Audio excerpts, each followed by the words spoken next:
On the second day after the girl's father passed away, her vicious aunt immediately ordered her to work. But the girl, who had always lived comfortably, had no experience doing any kind of labor. She used to live a happy life in Germany with her younger sister.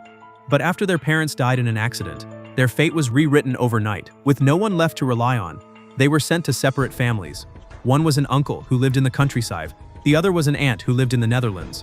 The uncle immediately chose the older and healthier sister Ellie, planning to raise her as a laborer, and the younger, weaker sister Anna was taken in by the aunt. The two sisters, who were deeply attached, were separated by this seemingly casual decision and entered completely different lives. Ever since Anna arrived at her aunt's home, she had her own room, and her uncle even hired a doctor to help her recover.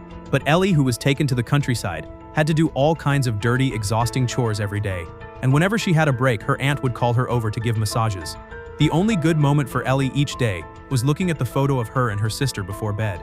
Even though she wanted to write to her sister, she had no idea where her sister had been taken. Under her aunt's careful care, her weak body slowly recovered. She also tried writing letters to her sister, but her uncle was afraid the poor farming family would bother them, so he refused to let Anna send anything. Even though Ellie never received a single message from her sister, she still prayed for her every day, hoping her illness would get better soon. Until one noon, when a priest came to visit. He asked why Ellie wasn't attending school. Her aunt lied right away, saying Ellie had cognitive issues. But Ellie seemed to realize something. She walked straight to the priest, took the book from his hands, and started reading it aloud. The priest was completely stunned. He couldn't believe a girl living in the countryside could read so many words. But before he could ask anything, the aunt yanked Ellie away. 10 years went by. Ellie had grown from a child into a beautiful young woman, but her situation had not changed at all. Her aunt still made her do heavy farm work every day, and Anna grew up in comfort, able to get everything she wanted, with a handsome young man courting her. In contrast, Ellie was beaten just for chatting a little with a local blacksmith. Her uncle gave her a brutal beating, claiming he was disciplining her on behalf of her deceased father. Just when Ellie was falling into total despair, the priest happened to pass by and saw her. So Ellie was sent to a boarding school.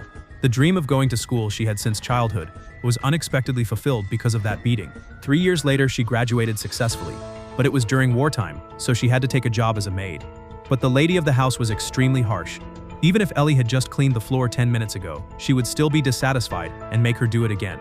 Meanwhile, Anna was looking through books with her boyfriend when she accidentally found a white box, and when she saw what was inside, she froze on the spot because every letter she had written to her sister since childhood was neatly stored inside.